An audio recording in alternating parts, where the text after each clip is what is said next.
You've been a WWE fan for years. You witnessed the rise of Super Cena, the dawn of the Roman Empire, and if you're old enough, maybe even the dominance of Austin, the charisma of The Rock, and the larger-than-life presence of Hulk Hogan. However, going into 2025, even though the landscape looks bleak, you're still hopeful. You have the John Cena retirement tour ahead. You have names like CM Punk, Randy Orton, LA Knight, Roman Reigns, and Drew McIntyre in the mix. It couldn't be that bad, right?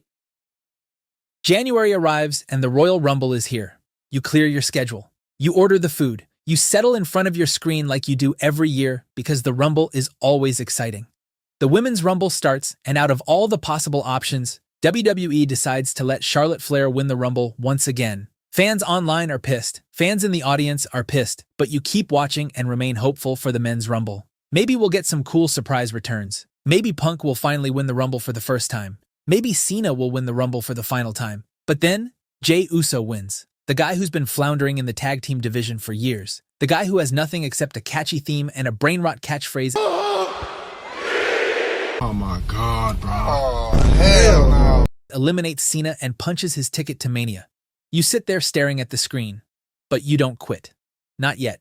You've been through bad Rumbles before. The road to WrestleMania is just getting started.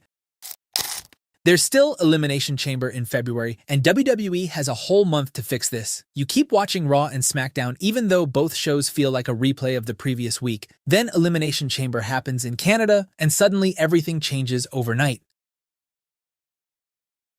John Cena wins the Chamber, aligns himself with The Rock, and turns heel for the first time in 2 decades. The crowd loses their minds. Social media explodes. While ESPN and all major news outlets cover it, YouTubers start fantasy booking his heel run. Casual fans who haven't watched in years start texting you asking if it's real. You go to work the next day and your colleagues are talking about it. WWE becomes hot again. The biggest heel turn in years, maybe decades. Cena, the ultimate babyface for 20 years, finally embracing the dark side, and the road to WrestleMania feels exciting. This is what wrestling should feel like. But then, nothing happens. The Rock disappears. No explanation, no follow-up. Just gone. You wait for him to show up on SmackDown the next week, he doesn't. You wait for a backstage segment, a promo package, anything. Nothing. Weeks pass, and The Rock is just not there anymore. Like Elimination Chamber never happened. Meanwhile, the build for Cody vs. Cena at WrestleMania is perhaps the weakest build for a Mania main event ever. Their face-to-face segments feel off, Cena's promos feel restricted. Cody stands tall over Cena week after week, and the entire buzz created by Cena's heel turn starts to die off. But even then, you try to stay optimistic. You tell yourself WWE always delivers at WrestleMania. Maybe they're saving everything for the actual event. You've seen it before at WrestleMania 31 when the event had a weak build, but the show itself was great. Hopeful, you prep yourself for WrestleMania weekend, you take the days off work, you get excited for WrestleMania weekend like it's a holiday because that's what WrestleMania is supposed to be at its best, the biggest show of the year, the one night where WWE pulls out all the stops and reminds you why you fell in love with wrestling in the first place. But then, Mania 41 happens. WrestleMania Night 1 starts with the usual fanfare, and you're sitting there with your drink and snacks, fully locked in. The video package plays, the pyro hits. The crowd is excited. The announcers hype it up like this is the greatest night in sports entertainment history. And then, the opener serves as the starter of your worst nightmare as Jey Uso makes Gunther tap out to a submission you didn't even know Jey had in his moveset. Bruh.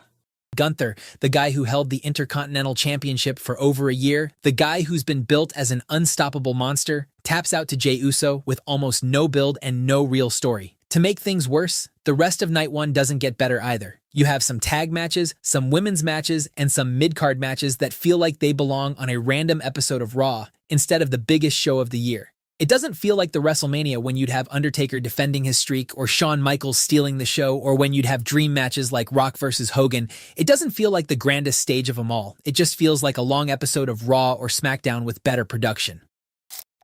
But then, the main event starts. It's Seth Rollins versus CM Punk versus Roman Reigns. This is what you've been waiting for. This is the one match that can save Mania. And thankfully, the match delivers. The entrances feel epic, the star power is visible, and the match itself has tension and drama. But then the finish happens, and it saves Night 1 from being a complete disaster as Paul Heyman betrays both Punk and Reigns, and Night 1 ends with Seth and Heyman standing tall as social media is buzzing again. Maybe Night 1 was weak, but this finish gives you hope. Maybe WWE is building to something. Maybe Night 2 will deliver. You wake up the next day excited for night 2. You're refreshing Twitter, reading all the theories. People think The Rock is coming back tonight. People think Seth and Heyman will align with Rock and Cena and form a mega evil faction that'll rule WWE. You also have names like AJ Styles, Drew McIntyre, and Braun Breaker on the card. Surely this will be a fun show, right?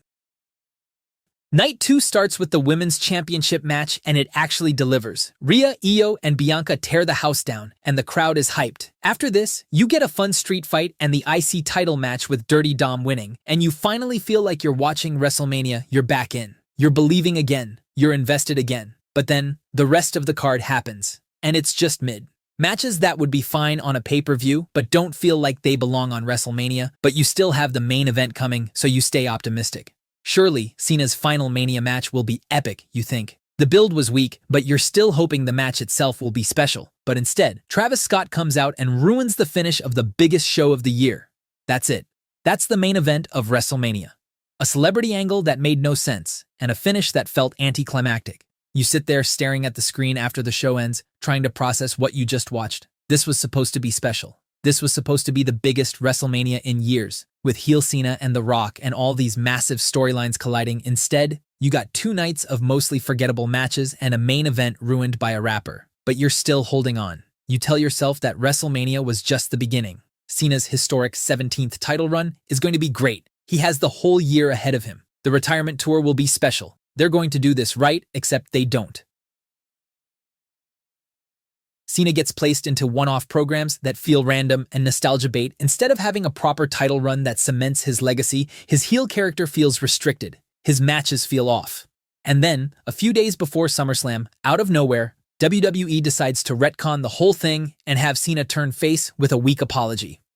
2 days later, Cena drops the WWE Championship to Cody Rhodes, and the whole thing feels like a waste. The heel turn, the biggest angle of the year, is dead in 6 months. Meanwhile, in the world title scene on Raw, things aren't any better. Jey Uso, the guy who beat Gunther at WrestleMania, drops the World Heavyweight Championship back to Gunther just a few weeks later. Now Gunther is champion again, and he's being threatened by challengers like LA Knight, CM Punk, and Seth Rollins. Speaking of Rollins, he's been desperately trying to be the man on Raw, but bro simply doesn't have the pull or drawing power to be the top guy of the WWE. You're not that guy, pal. Trust me. You're not that guy. Rollins and Heyman formed the Vision at WrestleMania. They added Braun Breaker and Bronson Reed. And ever since then, Raw has been stuck in the Vision vortex. Every single Raw main event is some variation of the same match. Jey Uso, Sami Zayn, LA Knight, and CM Punk versus the Vision. Or it's Punk and Rollins one-on-one with the Vision interfering, or it's a tag match with different combinations of the same people. The Vision stands tall every single week. It's like watching a loop. The same segments, the same promos, the same finishes. This isn't the product you fell in love with. You remember when Raw would give you a Hell in a Cell tag match with Kane and Mankind versus Undertaker and Austin on a random Monday? You remember when you'd get a WWE Championship triple threat with Cena versus Edge versus RVD on Raw? Every week felt different. Every week had stakes. Now, Raw and SmackDown feel like chores. You can skip 3 weeks, come back, and nothing has changed. You stop watching for a few weeks, you check the results online instead of sitting through 3 hours. However, just a few weeks later, it's time for SummerSlam. And you think maybe, just maybe, things will pick up. And for a moment, it does pick up. SummerSlam happens, and Seth Rollins swerves everyone by faking an injury. You also get the return of Brock Lesnar with the Beast looking more dangerous than ever. Then, a few weeks after SummerSlam, AJ Lee makes her shocking return after being away for a decade. WWE just signed a massive deal with ESPN. They promise a spectacular event at WrestlePalooza as their first show with ESPN. Things are starting to look up again. You clear your schedule for WrestlePalooza. You tell your friends to watch. You post about it online. This is going to be the show that saves 2025, you think. But then, WWE disappoints once again. Brock Lesnar squashes Cena and disappears for months. AJ Lee gets her win and disappears for months. The WWE title scene keeps getting more and more stale, and it becomes clear what Triple H is doing. There's no long-term plan, no storytelling, just short-term cheap pops and viral moments. Bring back a legend, get the social media buzz, let them have their moment, then move on to the next thing. It's clear you'll never get the satisfying long-term stories of the past. No Jeff Hardy's emotional road to the WWE Championship. No mystique of Undertaker's WrestleMania streak building year after year. No slow burn brilliance of Batista turning on Evolution. Now it's just cheap pops and a 30-second viral reel that trends for 6 hours and then gets forgotten. You keep watching Raw and SmackDown out of habit, but it's becoming unbearable. Cody Rhodes is still champion, and he defeats Drew McIntyre for what feels like the 100th time. Randy Orton is hovering around the WWE Championship picture, teasing a heel turn that never happens. WWE keeps trying to make the Women's United States Championship and the tag titles feel important, but they book them in terrible storylines that nobody cares about. You start fast-forwarding through whole segments. You start skipping entire episodes. You check the results online the next day and realize you didn't miss anything important. Just a few weeks after SummerSlam, you stop watching the product entirely again. You unsub from Peacock. You mute the WWE accounts on Twitter. You decide to give AEW a shot, but their piss-poor production turns you off. It feels like you're finally done watching the WWE for real. But then, it's November and Survivor Series season starts. War Games is coming. Maybe there will be a shocking return. Maybe there will be a massive heel turn. Maybe something will actually matter this time. You're optimistic, but you know Triple H's track record by now. It's most likely going to be some random teams featuring Punk and Reigns thrown together at the last minute with no story, fighting for no real reason. But the match itself will probably be good because War Games is hard to screw up. But even knowing all this, even after everything that's happened this year, you don't lose hope completely. You start checking the results online. You start reading the rumors. You gear up for the Royal Rumble in January, hoping that maybe, just maybe, 2026 will be different. Maybe they'll learn from this year. Maybe they'll actually commit to a story. Maybe they'll build new stars again. Maybe the product will feel exciting again. Maybe, just maybe, you'll get back the WWE you fell in love with as a teenager once again.